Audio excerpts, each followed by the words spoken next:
Hello friends, I'm Pratibha, self-trained narcissistic abuse recovery life coach.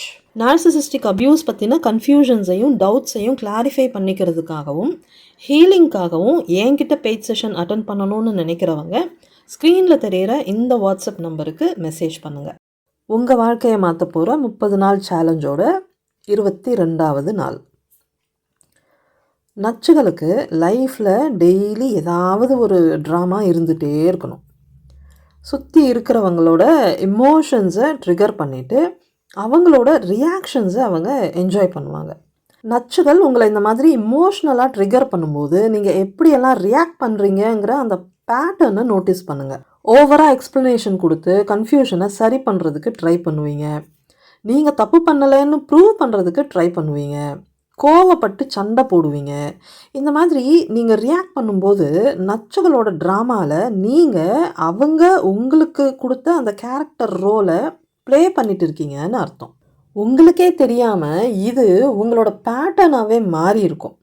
இந்த பேட்டர்னை தான் நீங்கள் உடைக்கணும். நோ ட்ராமா லைஃபுக்கு ஷிஃப்ட் ஆகணும். மற்றவங்க க்ரியேட் பண்ணுற அந்த இமோஷ்னல் ட்ராமாவில் நீங்கள் ஒரு பார்ட்டிசிபெண்ட்டாக இருக்கிறத அவாய்ட் பண்ணணும்.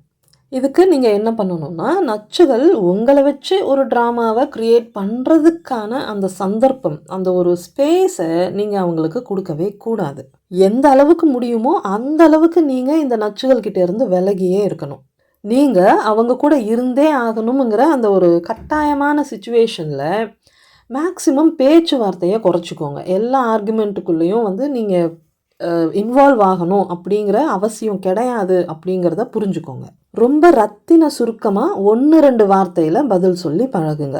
சைலன்ஸ் அப்படிங்கிற அந்த பவர்ஃபுல் வெப்பனை யூஸ் பண்ணுங்கள்.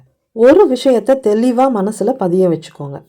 நச்சுகள் அவங்களோட என்டர்டெயின்மெண்ட்காக உங்களை சிரிக்க வைப்பாங்க, அழ வைப்பாங்க, கோவப்படுத்துவாங்க. அவங்களோட மூடுக்கு ஏற்றபடி அவங்கள என்டர்டெயின் பண்ணுற ஒரு ஜோக்கர் மாதிரி உங்களை ட்ரெயின் பண்ணி வச்சுருக்காங்க. அந்த ஜோக்கர் ரோலை இனிமே ப்ளே பண்ணக்கூடாது அப்படிங்கிற ஒரு தெளிவான முடிவை இன்றைக்கி நீங்கள் எடுக்கணும். பத்திரமா இருங்க, பாதுகாப்பாக இருங்க, சந்தோஷமாக இருங்க. Bye friends.